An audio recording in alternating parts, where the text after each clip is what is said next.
आज जब इस समय हम लोग यहाँ पर बैठे हैं, यह वह तपस्थली है जिसे युग ऋषि ने अपने साधना से सींचा है। और इस अवसर पर जब हम यहाँ पर बैठे हैं, मैं एक व्यक्तित्व से आपका परिचय कराना चाहूँगा। अक्सर हमें लगता है कि अरे इनको तो हम जानते हैं, बहुत अच्छे से जानते हैं, लेकिन व्यक्तित्व के कृतित्व का जब भी परिचय होता है, वो अपने आप में हम सबको प्रेरणा देता है एक नई सिरे से सोचने के लिए। जिन्हें हम सुनने जा रहे हैं, उनके जो अपने जीवन की परिभाषा है वो हमें काफ़ी कुछ सिखाती है और प्रेरित करती है। एक ऐसा व्यक्तित्व जिसका जन्म युग ऋषि के आंगन में हुआ, युग ऋषि की साधना से सिक्त घनीभूत उस वातावरण में जिनका बचपन बीता, बाल्यावस्था बीती, युग ऋषि का चिंतन, युग ऋषि का लेखन, युग ऋषि की योजनाएं जहाँ पर सतत चर्चा में रहती हों, ऐसे वातावरण में जिनकी बाल्यावस्था ने अपने आप को और विकसित किया। एक ऐसा व्यक्तित्व जिसका प्रथम प्रवेश एक ऐसे विद्यालय में हुआ जो शिक्षा और विद्या के समन्वय की कालजयी उस स्थापना का रूप था, जिसे पूज्य गुरुवर ने स्वयं स्थापित किया, गायत्री विद्यापीठ। उसका प्रथम विद्यार्थी जिसने पूज्य गुरुवर की उस संकल्पना, उस योजना को स्वयं सुना, उसे अनुभव किया, और उस अनुभव करने के पश्चात उस वातावरण में जहाँ साधना हर पल घट रही थी, शायद बचपन के खेल भी उसी साधना से जुड़ गए। साधना को जीवन का अभिन्न अंग बनाते हुए जीवन आगे बढ़ता गया। शिक्षा जगत में जब आगे बढ़े तो वहाँ MBBS करते हुए अपनी प्रतिभा, अपनी योग्यता के बल पर वहाँ से आगे बढ़े और लंदन जाके उन्होंने MRCP की डिग्री ली। इस पूरे कालखंड में जब वो विद्या अध्ययन कर रहे थे, शिक्षा पा रहे थे, किसी भी पल उन्होंने मिशन की उन बातों को, गुरुवर के उन शिक्षणों को और उसके उस प्रयास को कि जिस प्रकार से इस विचार क्रांति को जन जन तक पहुँचाया जाए, चाहे देश में हो, चाहे लंदन में रहकर विदेश में हो, हर पल इस कार्य को किया। प्रतिभा का विकास किया, और प्रतिभा जब विकसित हुई तो उसका समर्पण युग ऋषि की उस संकल्पना को, उस प्रेरणा को, उसमें अपने को हुतात्म करने के लिए देव संस्कृत विश्वविद्यालय में उन्होंने प्रवेश लिया। इन सब के बीच में जहाँ एक और वो चेरिंग क्रॉस हॉस्पिटल, जो कि लंदन का, न केवल लंदन का बल्कि पूरे विश्व का एक प्रतिष्ठित हॉस्पिटल है, वहाँ पर वरिष्ठ मनोचिकित्सक के रूप में अपनी सेवाएं प्रदान की। डिमेंशिया एसोसिएशन, जो कि अल्जाइमर डिजीज़ को क्योर के लिए पूरे एशिया में, पूरे वर्ल्ड में काम कर रहा है, उसके एक वरिष्ठ पद पर रहे। इन सब प्रोफेशनल एक्सपीरियंसेस को उन्होंने पूर्ण रूप से देव संस्कृत विश्वविद्यालय में आरोपित किया।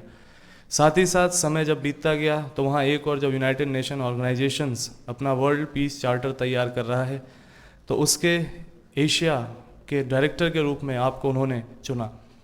इन सब उपलब्धियों को जिन्होंने सदैव, हर पल, हर क्षण, हर श्वास में पूज्य गुरुवर के चरणों पर समर्पित किया, कुलाधिपति जी के निर्देशन में जब 30 से ज़्यादा विश्व के विभिन्न विश्वविद्यालयों के साथ हम लोग MOU करते हैं, तो वहाँ आगे बढ़कर आपने उस कदम को बढ़ाया।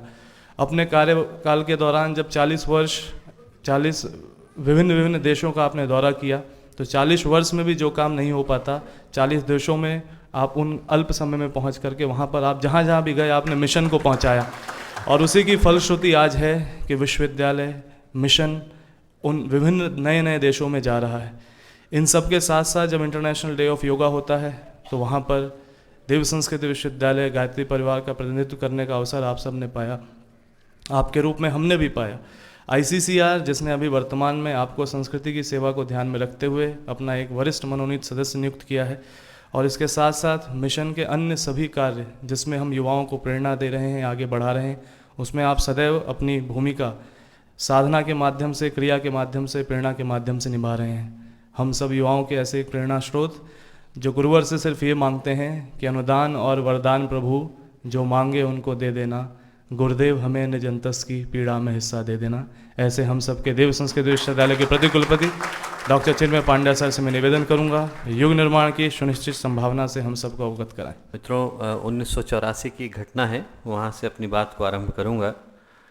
पूज्य गुरुदेव के हाथ में किसी सिरफिरे व्यक्ति ने चोट लगा दी थी, और ये सौभाग्य मुझे मिलता था कि प्रत्येक दिन सुबह उनके हाथ में बैठ कर के दवाई लगाने का अवसर मिलता था। यद्यपि दवाई की आवश्यकता तो उन्हें नहीं थी, पर संभवतया कोई सौभाग्य वो देना चाहते होंगे, इसलिए बहुत नज़दीक बिठा करके वो दवाई लगाने का अवसर देते थे। सुबह सुबह की बात है, ठंडी के दिन थे। गुरुदेव बोले कि तुझे डॉक्टर बनाएंगे, लंदन भेजेंगे। मेरे मन में था कि मैं शुरू से इंजीनियर बनना चाहता था, तो मैंने गुरुदेव से कहा कि गुरुदेव मैं तो इंजीनियर बनना चाहता था। तो गुरुदेव 1 सेकंड को ठिठके और बोले, पहले बोलना चाहिए, अब मेरे मुंह से निकल गया, बदला नहीं जा सकता। और आपको मैं बताऊं दोस्तों कि 1988 में मैंने 12वीं करी। हम लोग गायत्री विद्यापीठ से पले बढ़े, टाट पट्टियों पे हम लोगों की स्कूलिंग की शुरुआत हुई। भल्ला कॉलेज जैसी जगह में हम लोग ने, म्यूनिसिपलिटी का स्कूल था, आदरणीय सुशील भैया जी, अजय भैया जी दोनों यहाँ बैठे हैं। 9 रुपये हम लोगों की सालाना फीस हुआ करती थी उस म्यूनिसिपलिटी के कॉलेज की। ज़्यादातर हम लोगों के साथी जो हैं या तो हरिद्वार में ऑटो रिक्शा चला रहे हैं या अन्य इस तरीके के कार्य कर रहे हैं। वहाँ से लंदन पहुँचने का न कभी मैंने सोचा था और न कभी ऐसा लगता था कि उस पथ का हमको चयन करना पड़ेगा। पर संयोग ऐसा देखिए कि मैंने फिजिक्स, केमिस्ट्री और मैथमेटिक्स लिया ये सोच करके कि मैं इंजीनियरिंग करूँगा।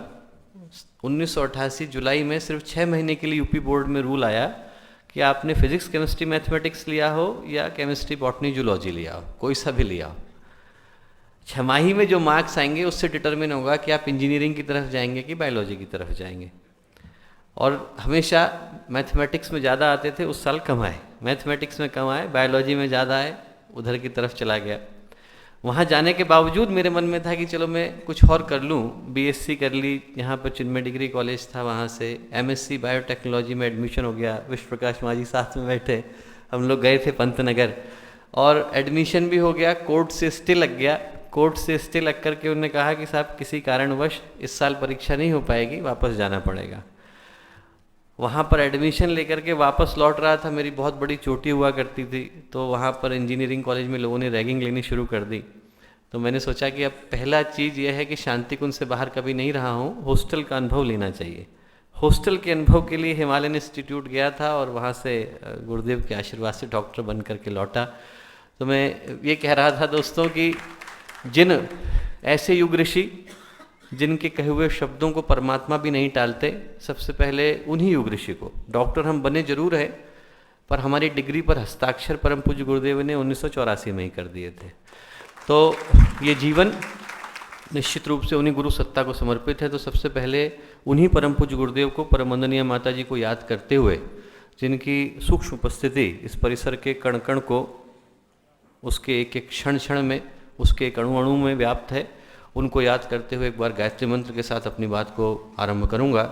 गायत्री मंत्र, जैसा कि सभी लोग परिचित हैं, कि भगवान सूर्य का सविता देवता का मंत्र है, माँ गायत्री का मंत्र है, सन्मार्ग पर चलने की प्रेरणा देने वाला मंत्र है, सद्बुद्धि को देने वाला मंत्र है।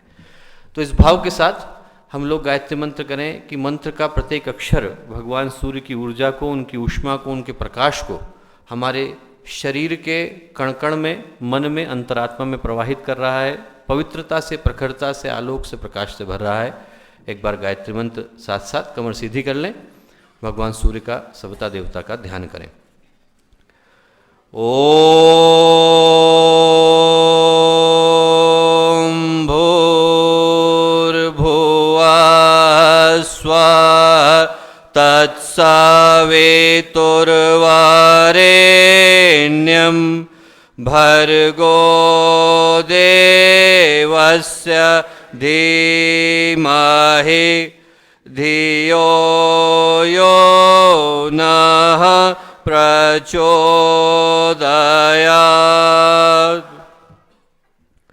परम पूज्य गुरुदेव, परम वंदनीय माता जी के सूक्ष्म सानिध्य में इस राष्ट्रीय युवा चेतना शिविर के अंतिम दिन, इस मध्याह्न के सत्र में हम लोगों के बीच उपस्थित आदरणीय विश्व प्रकाश मामा जी, आदरणीय गंगाधर मामा जी, आदरणीय दुबे मामा जी, मंच पर उपस्थित सभी वरिष्ठ कार्यकर्तागण, आदरणीय शचीन्द्र मामा जी, हम लोगों के साथ ढोके भाई साहब, और यहाँ पर हम लोगों के साथ जितने भी युवा साथी हम लोगों के पीछे उपस्थित हैं, आशीष, मनीष, गोपाल जी, और इसके अतिरिक्त क्षेत्र के विभिन्न स्थानों से आए हम सबके अनन्य आत्मीय कार्यकर्ता भाइयों बहनों, देव संस्कृति विश्वविद्यालय के जो छात्र छात्रागण यहाँ पर बैठे हैं वो सभी, और शिविर में भाग लेने के लिए आए सभी भाई और बहन। मित्रों, ये वर्ष युवा क्रांति का वर्ष है, ये समय युवा क्रांति का समय है। युवा ही हैं जो क्रांति कर सकते हैं, या यूं कह लीजिए कि जो क्रांति कर सकते हैं वही युवा है। चाहे हम बात को इधर से लें या उधर से लें, बात एक ही है क्योंकि जिनका जीवन ठहर गया है, जिनका उत्साह ठंडा पड़ गया है, जिनके अंदर क्रांति के ज्वार ने उबलना बंद कर दिया है, जिनके भीतर समाज को बदलने की, संस्कृति को उठाने की, राष्ट्र को बढ़ाने की सोच करवटें नहीं बदलती, जिनके हृदय में समाज को, दुखियों को, पीड़ितों को देखकर दया नहीं आती, उनका मन द्रवित नहीं होता, जिनकी रगों में उमंग का, उत्साह का, उल्लास का उबाल नहीं आता दोस्तों, वो लोग चाहे 20 वर्ष के क्यों नहीं हो, बूढ़े हो गए। और वो लोग, वो सृजन सैनिक जिनके भीतर राष्ट्र निर्माण की सोच, आध्यात्मिक उत्कर्ष की सोच, सांस्कृतिक पुनरुत्थान की सोच निरंतर करवटें बदलती है, उन्हें सोने नहीं देती। परम पूज्य गुरुदेव के, परम वंदनीय माता जी के सपनों को साकार करने के लिए वो निरंतर कृत संकल्पित हैं, उसको अंतिम परिणाम तक पहुंचाने के लिए उमंगित हैं, उल्लसित हैं, उत्साहित हैं।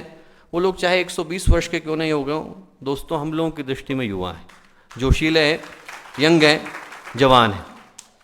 और ये वर्ष दिल से, सोच से, भावनाओं से युवाओं का वर्ष है।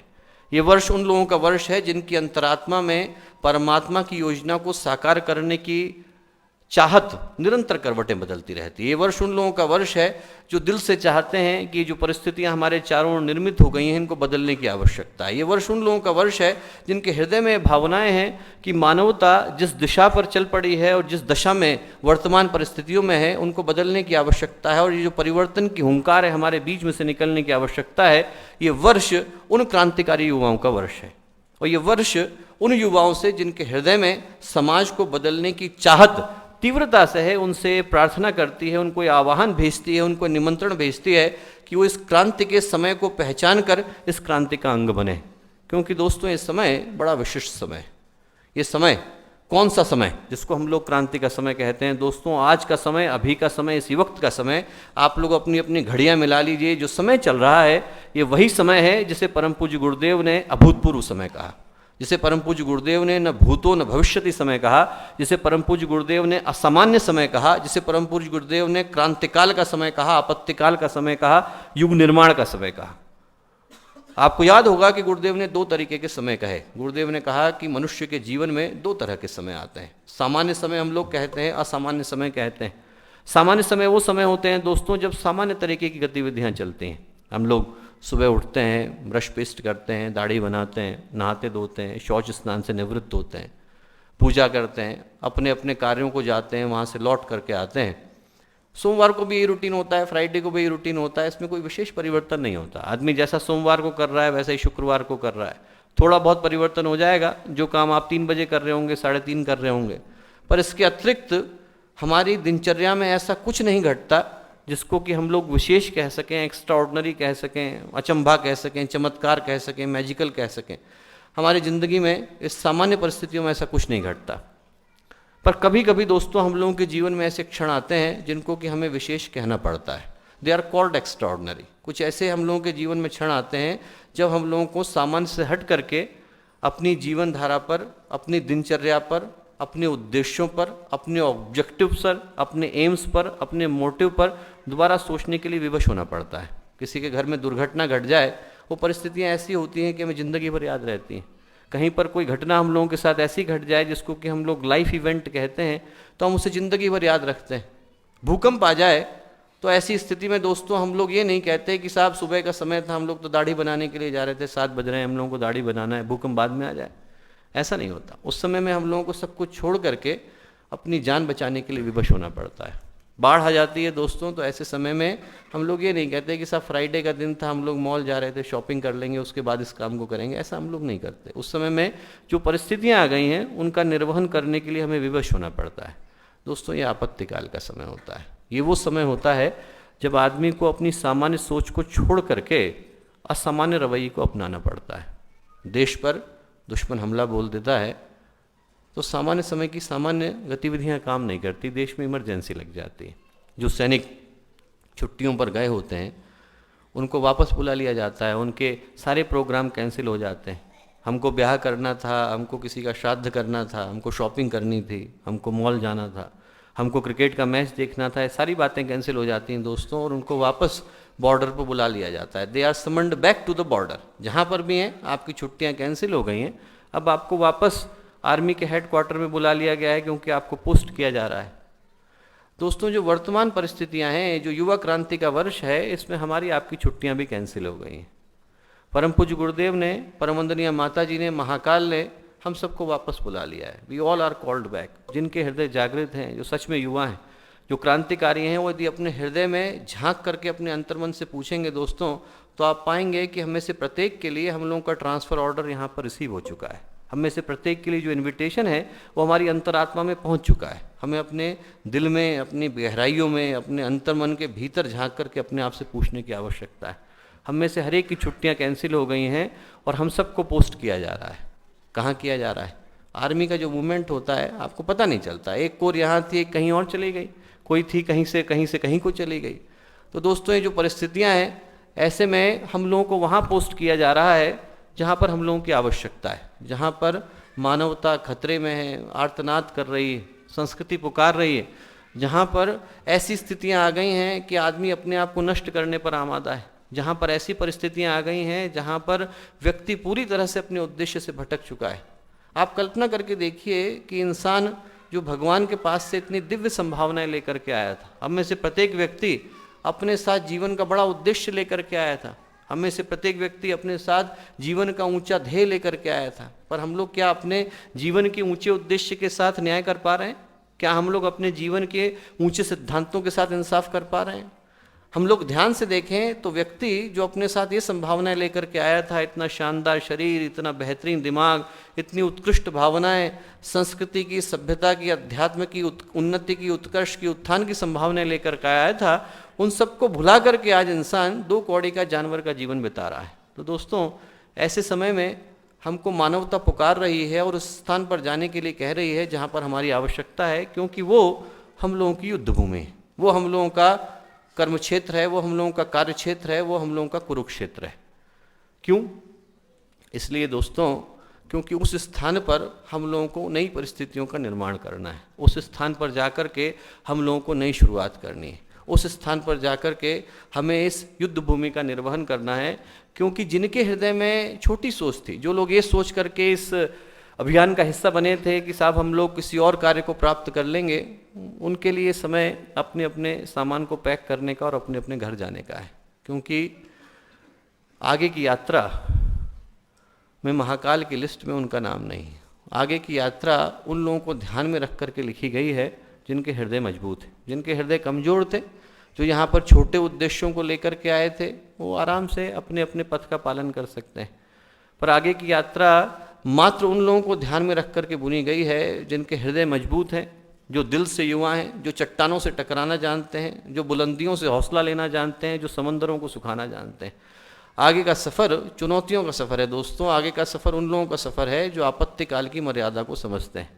आगे का सफ़र उन लोगों का सफ़र है जो संघर्षों को जानते हैं, तूफानों को जानते हैं, आंधियों को जानते हैं, जिनके हृदय में बोध है। जिनके हृदय में बोध नहीं है, दूरदर्शिता नहीं है, जो कर्तव्य करना नहीं जानते, जो ये नहीं जानते कि गुरुदेव की हमसे अपेक्षाएं क्या थी और हमें क्या करने की आवश्यकता है, जो सिर्फ अधिकारों का रोना रोते रहते हैं कि साहब हमें ये मिल जाए, वो मिल जाए, उनके लिए तुम्हें कुछ नहीं कहता। परमात्मा की योजना उनके लिए व्यवस्था बनाएगी।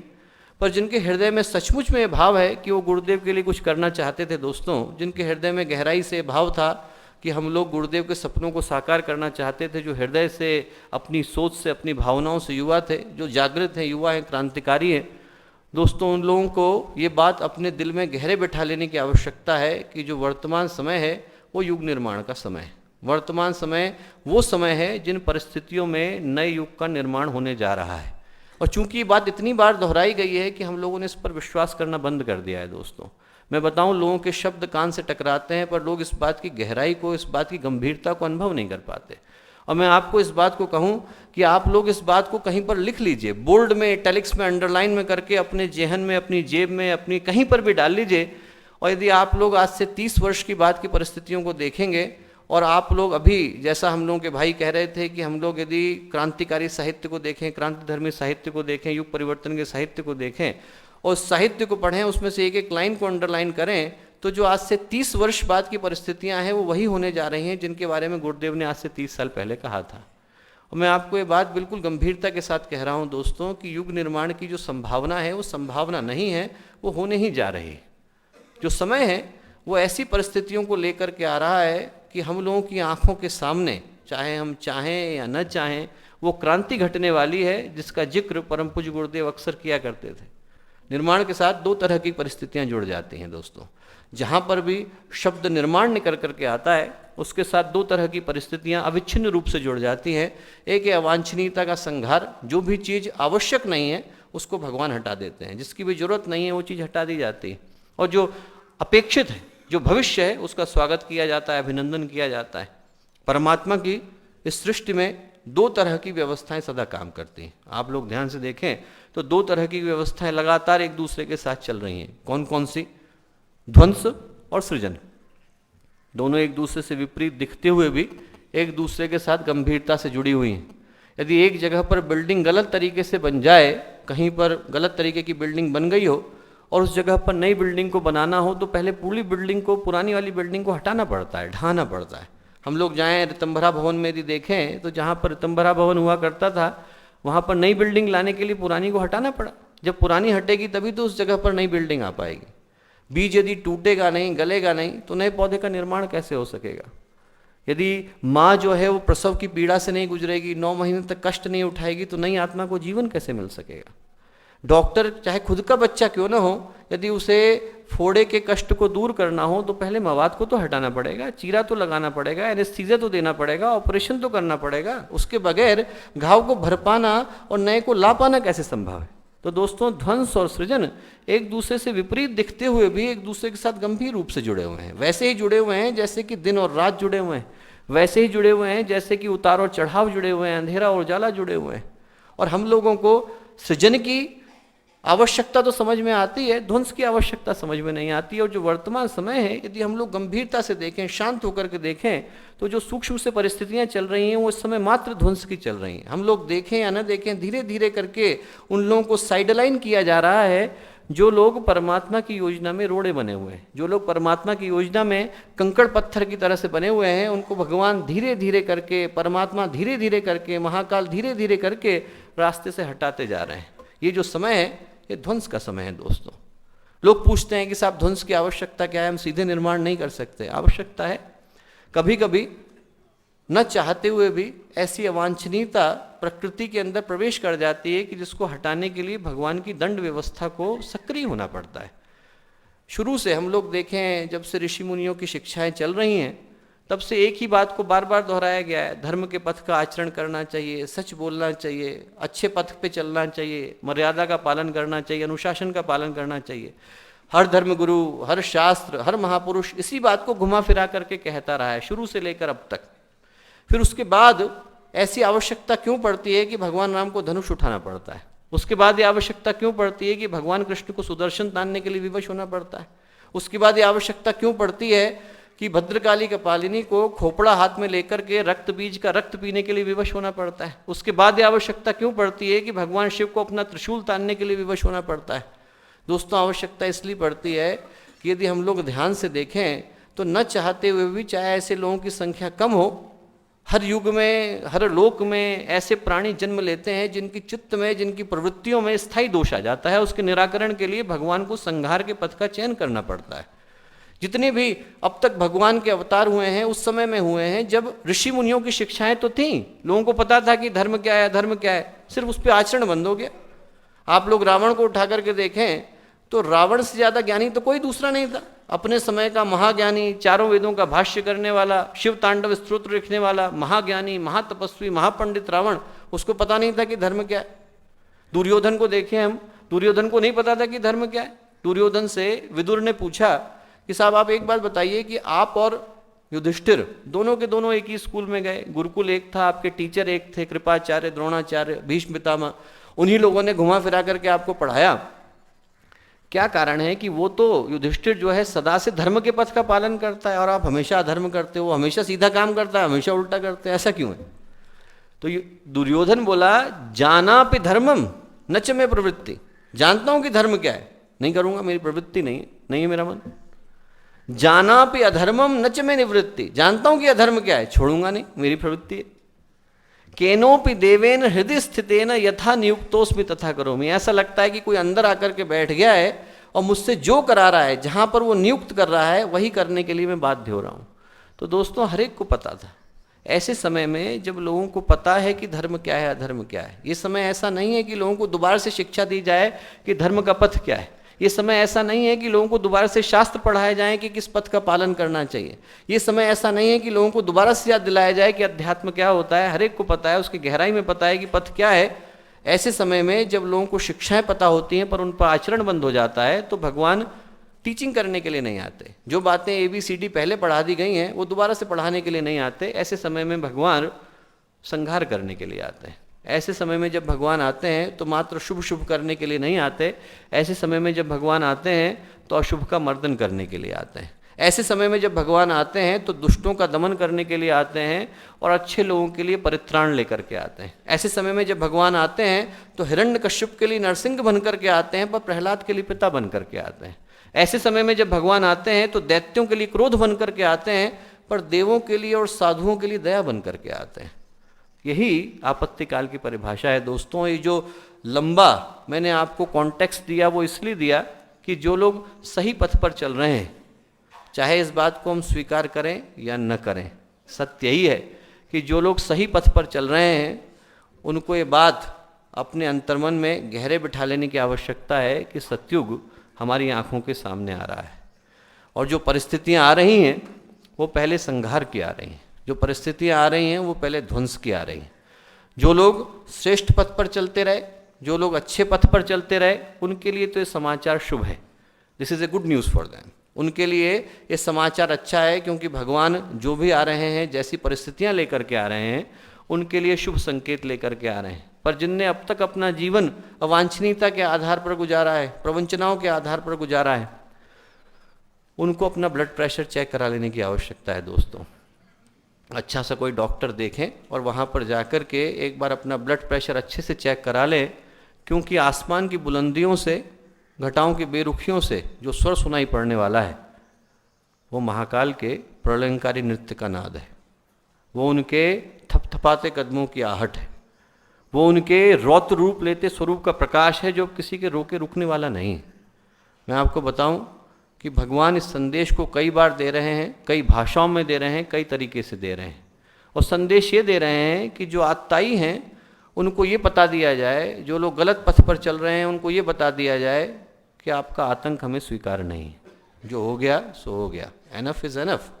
अब समय को बदलने की आवश्यकता है और इस बात को गंभीरता से बिठा लेने की आवश्यकता है, अपने अंतर्मन में बिठा लेने की आवश्यकता है।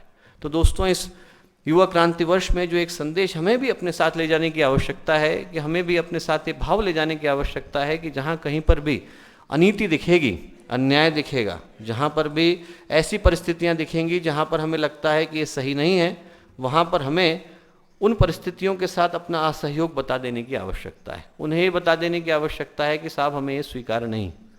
अश्लीलता का निवारण है उसमें से एक, व्यसन की मुक्ति है उसमें से एक। जहाँ पर हमें लगता है कि साहब ये सही नहीं हो रहा, वहाँ पर उन गतिविधियों के साथ अपना असहयोग और असहमति हमें क्लियर रूप से स्पष्ट कर देने की आवश्यकता है। कई बार हम लोग सोचते हैं कि साहब गलत काम हो रहा है, हम नहीं बोलेंगे तो क्या फ़र्क पड़ रहा है। तो दोस्तों, गलत काम होते देने में गुरुदेव कहा करते थे कि दुनिया मात्र उनकी वजह से बुरी नहीं होती जो लोग दुर्जन होते हैं, जो लोग बुरा काम करते हैं, बल्कि सज्जन होते हैं पर निष्क्रिय रहते हैं, हाथ पर हाथ रख करके बैठे रहते हैं, दुनिया उनकी वजह से भी बुरी होती है। तो दोस्तों, ये जो भी परिस्थितियां हैं जो सही नहीं चल रही हैं, जहाँ पर भी गलत काम हो रहा है, अश्लीलता बढ़ रही है, हमारे आँखों के सामने पवित्रता का, हमारी आँखों के सामने संस्कृति का ह्रास हो रहा है, ऐसे समय में यदि हम लोग सिर्फ दर्शक की भूमिका निभाते रहेंगे और ये सोचेंगे कोई मंगल ग्रह से आएगा और एक जादू की डंडी घुमा करके सारी चीज़ को ठीक करके चला जाएगा, तो वो गलत बात है। इसको परिवर्तन को शुरू करने की जिम्मेवारी हमारी है। उसमें पहला कार्य हमें अपने हाथ में लेने की आवश्यकता है कि जहाँ कहीं पर भी गलत हो रहा है, जहाँ कहीं पर भी ऐसी चीज़ें घट रही हैं कि जो नहीं घटनी चाहिए, वहाँ पर हमें क्लियर शब्दों में अपने ना को कह देने की आवश्यकता है। कई बार हमें लगता है कि साहब गलत घट रहा था, हमने तो कुछ किया नहीं, हम नहीं भी होते तो क्या फ़र्क पड़ता। भीष्म पितामह जब थे कर्म मुक्त थे, जीवन मुक्त हो गए थे, उनका कोई कर्म शेष नहीं बचा था। महाभारत के रण में थे, उनके ऊपर तीर लगे और उनको गिर गए। वो गिर गए तो काल उनको लेने के लिए पहुंचे, कर्म उनके कोई शेष नहीं थे। तो कहते हैं महाभारत में कि भीष्म पितामह ने काल को जोर का तमाचा लगाया, बोले कि तू मुझे लेने कैसे आ गया, मेरा कोई कर्म शेष नहीं है। और काल ने देखा उन्होंने देखा सच में कोई कर्म शेष नहीं है और उन पर तो कोई बंधन लागू ही नहीं होता। तो भगवान कृष्ण के पास पहुंचे पूछने के लिए कि साहब ऐसी परिस्थितियों में मुझे क्या करना चाहिए। तो भगवान कृष्ण बोले कि बात तो सही है कि उनका कोई कर्म नहीं लगता, पर मैं उनसे बात करता हूँ। तो वो उनके पास बात करने के लिए पहुँचे तो भीष्म पितामह ने अपनी कंप्लेन भगवान कृष्ण के सामने रखी। कंप्लेन ये रखी कि साहब एक बार बताइए कि कर्म तो मेरा कोई शेष बचता नहीं है, फिर मेरे को इतने तीर क्यों लगे, इतना खून क्यों बह रहा है। तो भगवान कृष्ण बोले कि ऐसा है पितामह, 3 तरीके के कर्म होते हैं, कृत, कारित और अनुमोदित। एक तो वो कर्म होता है जो आपने खुद किया, कहीं गए आप और आपने खुद उस कर्म को किया। एक होता है कारित, आपने खुद नहीं किया पर किसी से करवाया, आपको करवाने में सहमति थी, आपने उस कार्य को करवाया और करवाने के लिए आपने किसी और व्यक्ति को अपॉइंट किया, उसके भी आप जिम्मेवार हैं। तीसरा होता है अनुमोदित। तीसरा कर्म ये होता है कि आपकी आंखों के सामने घटा पर उसको घटते हुए देख करके आपने कुछ किया नहीं।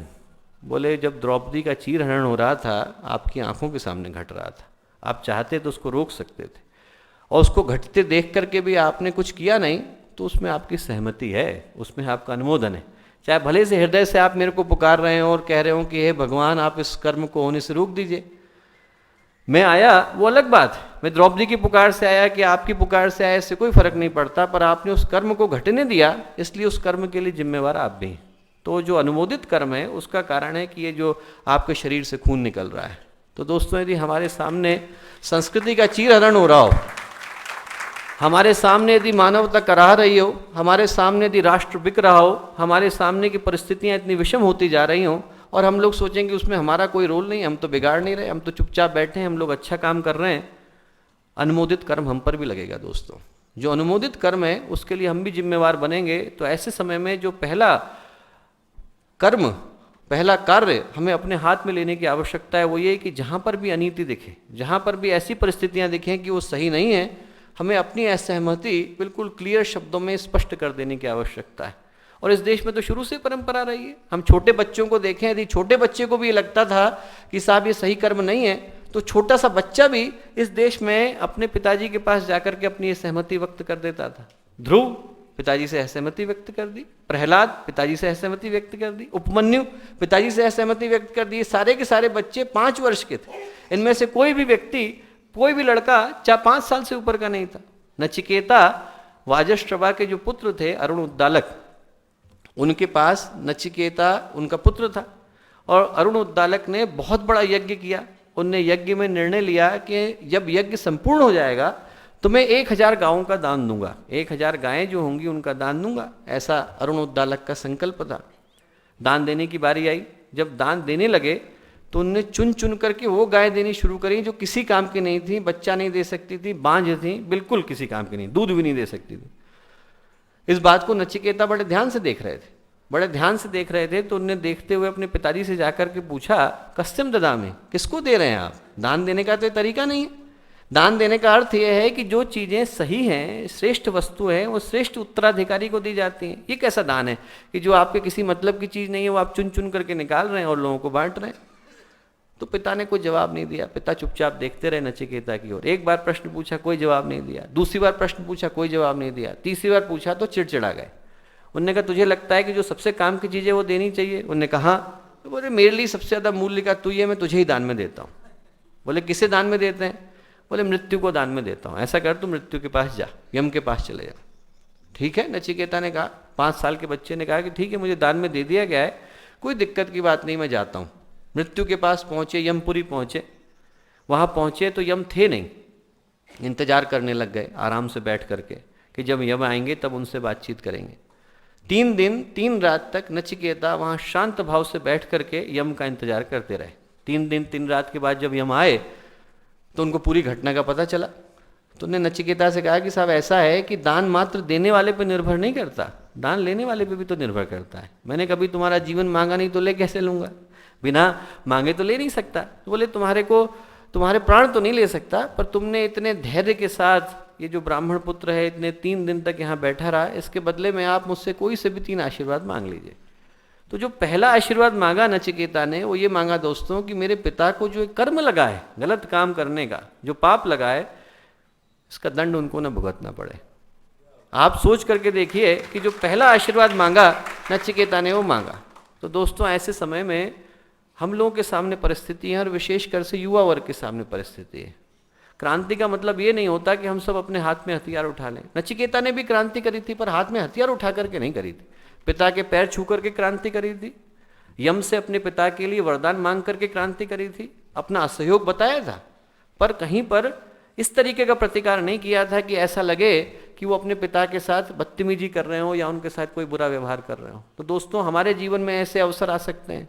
दहेज मांगने के लिए घर वाले कहें, पिताजी का पैर छू ले, पिताजी से प्रेम से कह दें कि साहब हम दहेज नहीं ले सकते। कोई अपनी बच्ची को दे रहा है, लड़की को दे रहा है, अपने जीवन भर के सारे मूल्य को दे रहा है, इतना बहुत है हमारे लिए। हम लोग आपसे पैर छू करके विनती कर रहे हैं कि साहब ये काम हम नहीं कर सकते।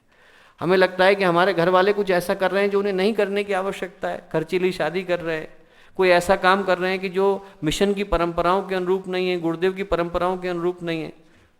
प्रेम से उनसे बात कर लें, लड़ने की आवश्यकता नहीं है, झगड़ने की आवश्यकता नहीं है, प्रेम से उनसे बात कर लें, पर अपनी असहमति स्पष्ट कर दें। हम लोग जॉब करते हैं, जॉब पर हमें लगता है कि साहब कोई व्यक्ति है हमारे साथ का, हमारा बॉस है, कहीं इधर का व्यक्ति है, भ्रष्टाचार कर रहा है, गलत परंपरा को अपना रहा है।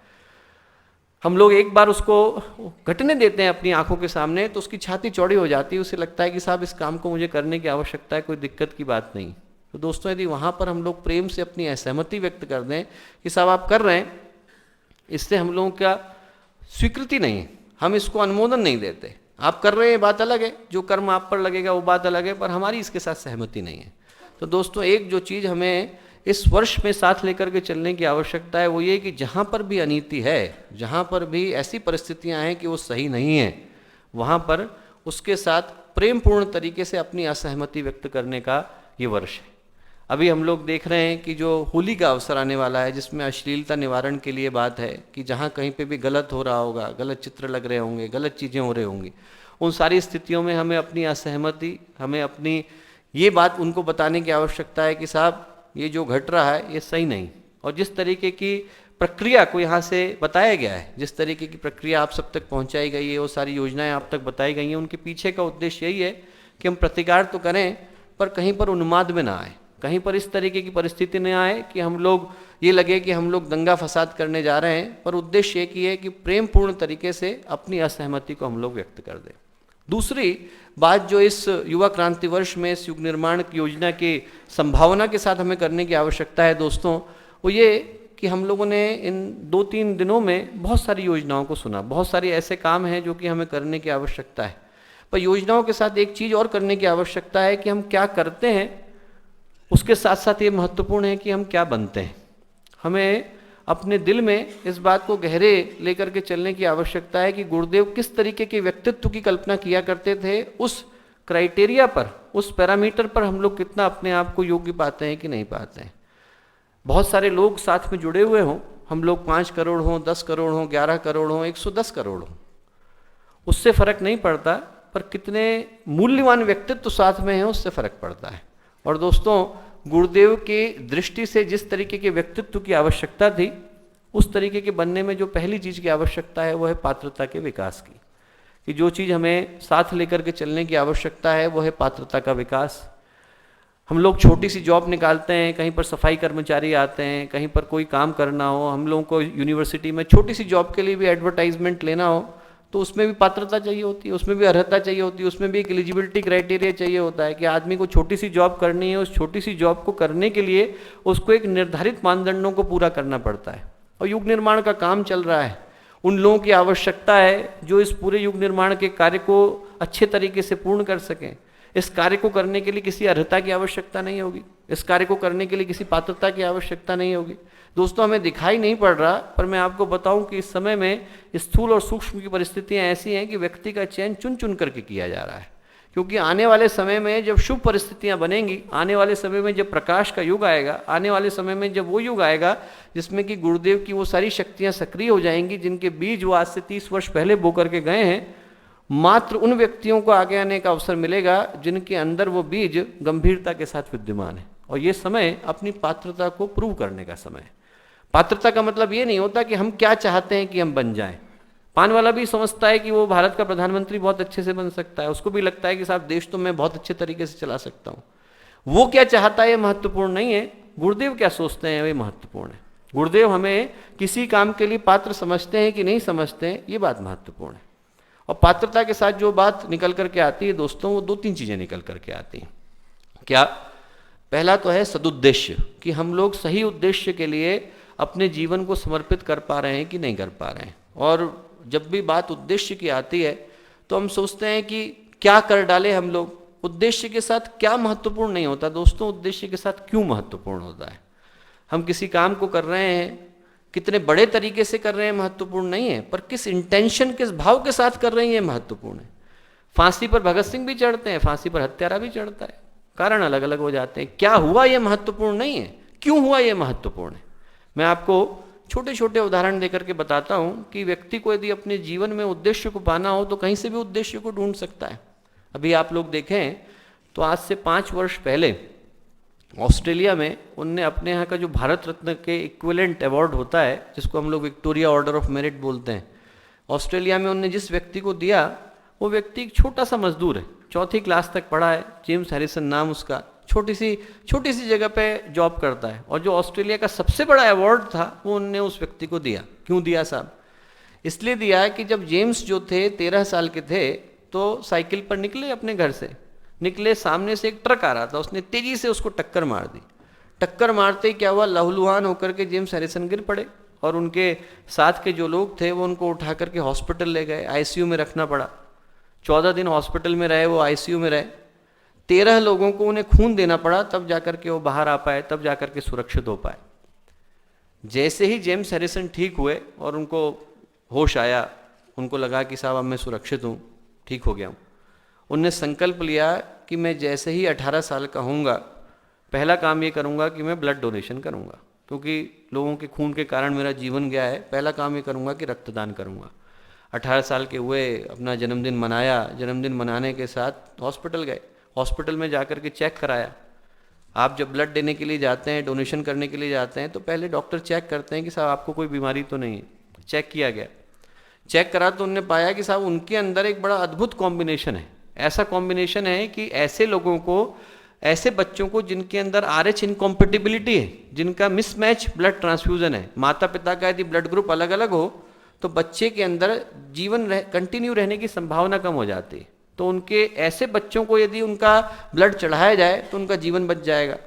तो आप कल्पना करके देखिए कि उस व्यक्ति ने, जेम्स हैरिसन ने 18 साल की उम्र से लेकर के 73 साल की उम्र तक, जब उनको ये अवार्ड दिया गया, इतनी अवधि में उनने, अकेले व्यक्ति ने 1000 लीटर खून दिया। 2 लाख बच्चों का जीवन अकेले व्यक्ति ने बचाया। उनका जो ब्लड था 35 देशों में गया। तो आप कल्पना करके देखिए कि उद्देश्य के लिए कोई बहुत बड़े संकल्प की आवश्यकता नहीं है।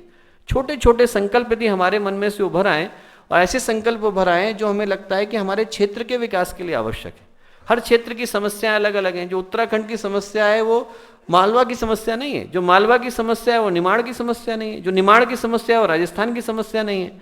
तो हमारे क्षेत्र की समस्या को हम बेहतर तरीके से जानते हैं। एक जगह पर व्यसन की समस्या हो सकती है, एक जगह पर वृक्षारोपण आवश्यक हो सकता है, एक जगह पर अश्लीलता समस्या हो सकती है, एक जगह पर कोई और समस्या हो सकती है। अपने क्षेत्र की समस्या को देखते हुए उसके निदान के लिए हमें संकल्प निकालने की आवश्यकता है। और एक व्यक्ति का संकल्प बहुत लोगों पर भारी पड़ता है। मैं आपको बताऊं, हजारीबाग उस व्यक्ति के संकल्प से निकल करके आया। किसान थे, उनने कहा रोज जाते हुए अपने खेत की तरफ, आते हुए 1 पेड़ बो दूंगा। इतने में एक व्यक्ति ने 1 लाख आम के पेड़ बो डाले। पूरा का पूरा जो शहर था, पूरा का पूरा शहर हजारीबाग कहलाया एक हजारी किसान के कारण। आप लोग गुरुदेव के गांव के पास चले जाइए, आंवलखेड़ा स्थान है, आंवलखेड़ा के पास पिसनहारी का कुआं पड़ता है। पिसनहारी कौन थी? पिसनहारी विधवा हो गई थी 12 साल की उम्र में। और पिसनहारी क्या करती थी कि जितना आटा बेचने के बाद 2 मुट्ठी अन्न रोज बचा करके रख लेती थी। क्यों? जब पैसा इकट्ठा हो जाएगा उसका तो मैं अपने गांव में प्याऊ खोलूंगी। लोगों को 20-20 किलोमीटर जाना पड़ता था प्याऊ खोलने के लिए। उन्होंने कहा पानी लेने के लिए लोगों को 20-20 किलोमीटर जाना पड़ता है, मैं अपने गांव में अब इन पैसों से गांव में कुआं खोलूंगी। उनने पहली बार 12 साल की उम्र से चक्की चलानी शुरू करी। 42 साल की हो गई तो पहला प्याऊ खोला लोगों के लिए, पानी के लिए। उसके बाद थोड़ी और 62 साल की हो गई तो जितने पशु थे, जितने जानवर थे वो जाते थे, उनके लिए भी उनने खोल दिया। तो एक पिसनहारी के कारण उस क्षेत्र में 40 कुएं खुल गए। आप कल्पना करके देखिए कि छोटा सा संकल्प निकल आता है और हमारे अंदर ये भाव निकल आए कि हम अपने क्षेत्र का विकास करना चाहते हैं, तो छोटे छोटे संकल्प बड़े बड़े संकल्पों पर भारी पड़ते हैं। तो एक चीज दोस्तों जो पात्रता के साथ निकल करके आती है वो है उद्देश्य, कि सही उद्देश्य हो और सही उद्देश्य के प्रति ये भाव हो कि हमें इस काम को करना है।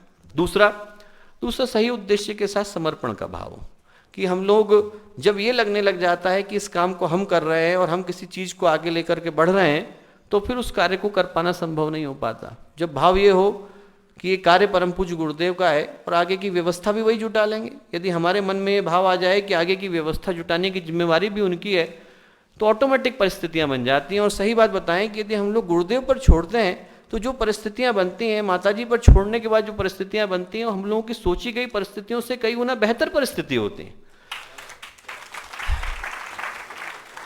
राजा प्रसेनजित की कहानी आती है। राजा प्रसेनजित थे, उनके महामंत्री थे वीरभद्र, और महामंत्री वीरभद्र की आदत थी कि जब भी कोई काम होता था तो कहते थे माँ गायत्री की कृपा है, बहुत ऊपर वाले की कृपा है, ऐसा कहा करते थे।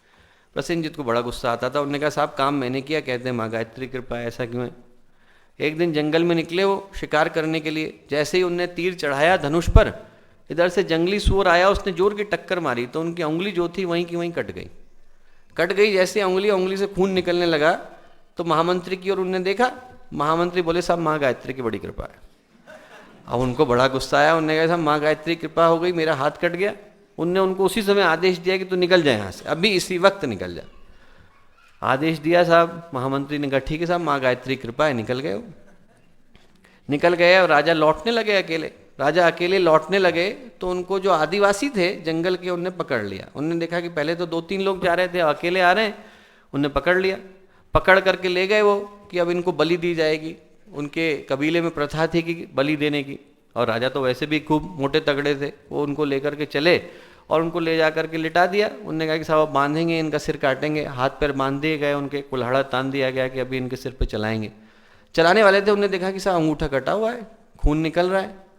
तो उन्होंने कहा अंग भंग में तो देवी को नहीं चढ़ाया जा सकता। उनने कहा कि छोड़ दिया राजा को कि आपका अंग कटा हुआ है, आपको नहीं चढ़ाया जा सकता।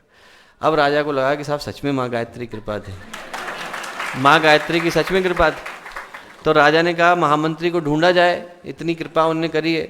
महामंत्री के पास पहुँचे, महामंत्री को ढूंढते पहुँचे तो जहाँ उनने महामंत्री को छोड़ा था, महामंत्री वहीं के वहीं थे, बैठे हुए थे और प्रार्थना कर रहे थे भगवान से। महामंत्री से उन्होंने कहा कि साहब आप मेरे से गलती हो गई, आपने सही बोला था, माँ गायत्री कृपा थी, आज उनकी कृपा से बच गया मैं साक्षात। महामंत्री को लेकर के वापस लौटने लगे। उन्होंने कहा एक बार बताइए मंत्री जी, एक प्रश्न है मेरे मन में। उन्होंने कहा पूछिए। उन्होंने कहा ये तो मुझे समझ में आया कि मुझ पे माँ गायत्री कृपा हुई, मेरा हाथ कटा हुआ था साहब, हाथ कटा था और बलि जो है वो चढ़ती मेरी और मैं बच गया। आप पे क्या कृपा हुई? आपको तो देश निकाला भी मिल गया, आपको सब बहुत सारी चीज़ें, आपको मैंने बुरा भला भी कहा, इतने सारे अपवचन भी कहे, आप पे क्या कृपा हुई? महामंत्री बोले साहब आपसे ज़्यादा कृपा तो मुझ पर हुई। उन्होंने कहा क्यों? बोले यदि मैं आपके साथ होता तो आपका हाथ तो कटा हुआ था, मेरा हाथ तो कटा हुआ नहीं था, सबसे पहले मेरी बलि चढ़ती। तो महामंत्री बोले साहब सबसे ज़्यादा बड़ी कृपा तो मुझ पर हुई है, इससे ज़्यादा बड़ी कृपा तो किसी पर नहीं हुई है। तो दोस्तों कभी कभी जब हम भगवान पर छोड़ देते हैं, गुरुदेव पर छोड़ देते हैं, माताजी पर छोड़ देते हैं, इस भाव के साथ छोड़ देते हैं कि इस नाव को चलाने वाले वही हैं, रास्ता निकल आता है। जहाँ पर भी हम लोग छोड़ करके जाएं रास्ता निकल आता है दोस्तों।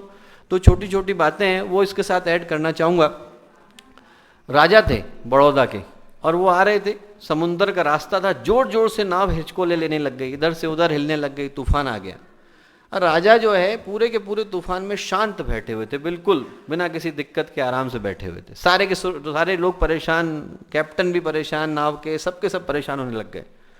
पत्नी ने राजा की कहा कि साहब आप परेशान नहीं हो रहे, सबके सब भाग रहे हैं इधर से उधर, कब डूब जाएगी नाव ठिकाना नहीं है। राजा ने अपनी तलवार निकाली और पत्नी के गले में लगा दी। पत्नी हंसने लग गई। उन्होंने कहा आप मजाक कर रहे हो, इस समय में सब लोग जो है परेशान घूम रहे हैं और आपको इस समय मजाक सूझ रहा है कि गला काटेंगे। राजा बोले तुम्हें डर नहीं लग रहा? बोले मुझे क्यों डर लगेगा, आप मेरे पति हो, आप पे पूर्ण विश्वास है, आप प्यार करते हो मुझसे। राजा बोले भगवान भी तो मुझसे प्यार करते हैं, मेरे गुरु भी तो मुझसे प्यार करते हैं। वो नाव को हिलाएं चाहे डुलाएं, चाहे एक जगह बिठा दें चाहे उधर ले जाएं, मेरा विश्वास है उन पर, जिधर भी ले जाना चाहते हैं उधर ले जा रहे हैं। तो दोस्तों परिस्थितियां तो आती हैं, ऊपर की आएंगी, नीचे की आएंगी। हम लोगों को कभी लगेगा कि चीज़ें हम लोगों के अनुकूल चल रही हैं, कभी लगेगा कि चीज़ें हमारे अनुकूल नहीं चल रही हैं, कभी हमें लगेगा परिस्थितियाँ बिगड़ रही हैं, कभी हमें लगेगा परिस्थितियाँ सुधर रही हैं। पर हम लोग चलाने वाले कब से हो गए? चलाने वाले तो भगवान है।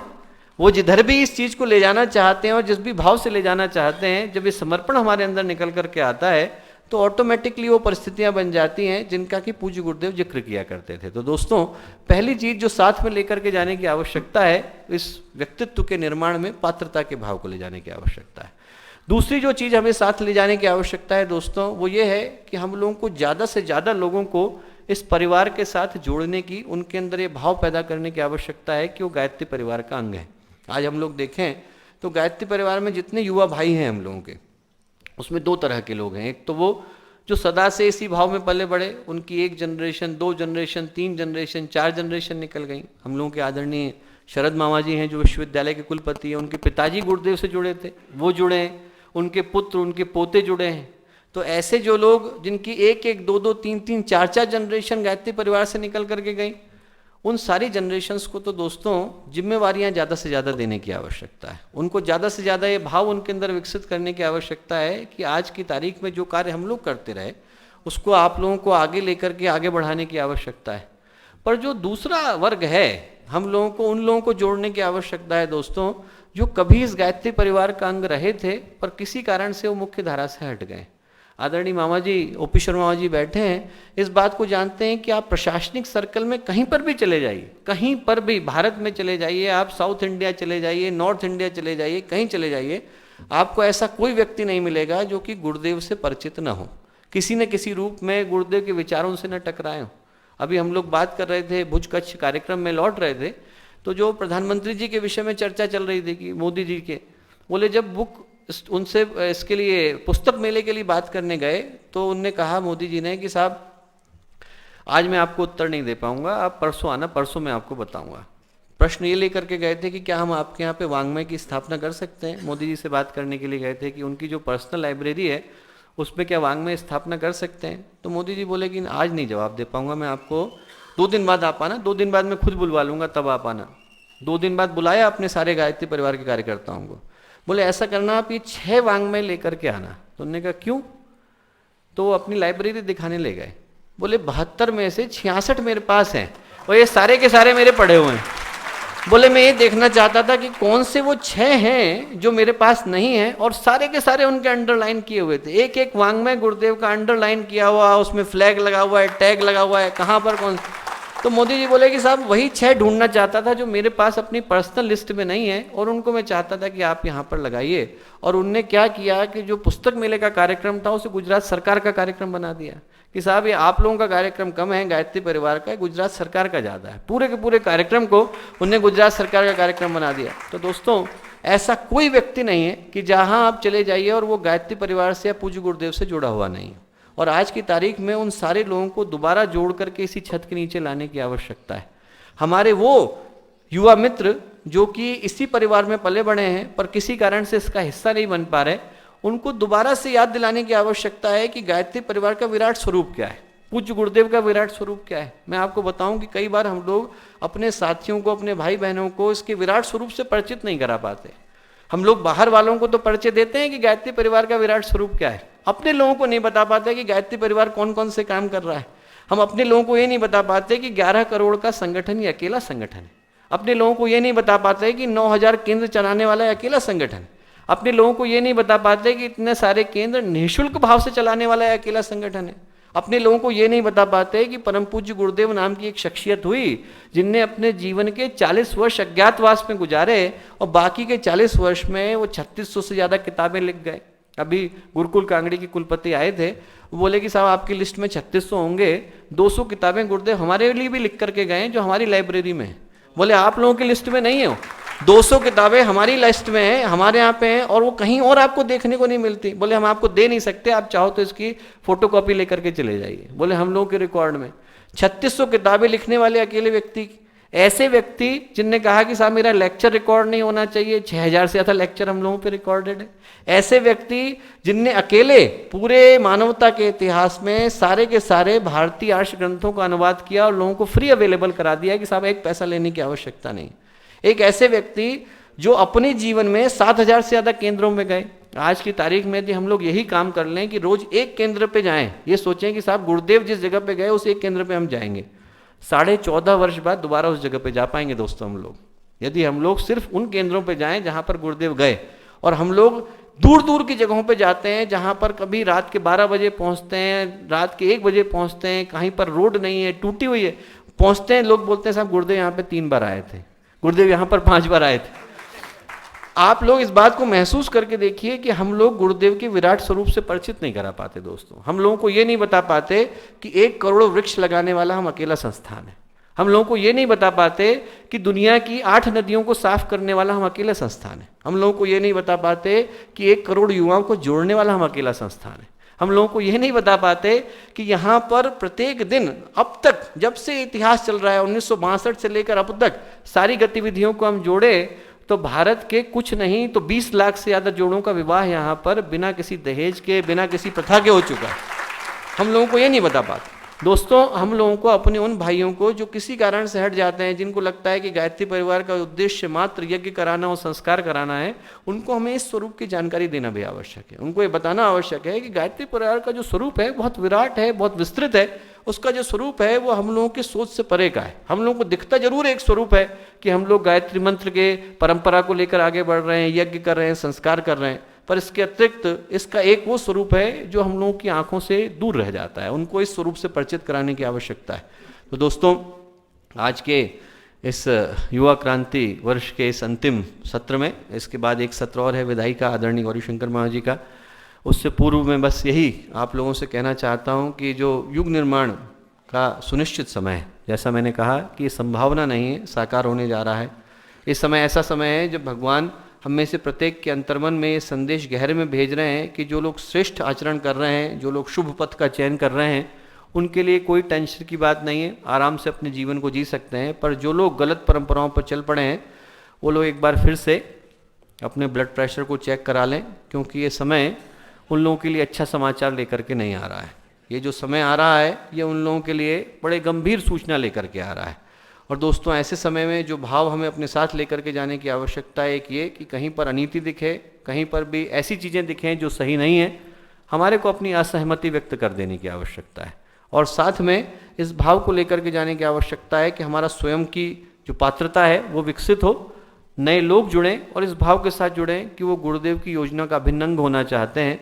लोग ऐसे न जुड़े जो सिर्फ मात्र मौज मजे के लिए और सैर सपाटे के लिए इसका हिस्सा बनना चाहते हैं, बल्कि ऐसे जुड़े जिनके अंदर कार्यकर्ता का भाव हो, लंबे समय तक रह करके अपने व्यक्तित्व के माध्यम से दूसरों को प्रकाश देने की क्षमता उनके अंदर हो।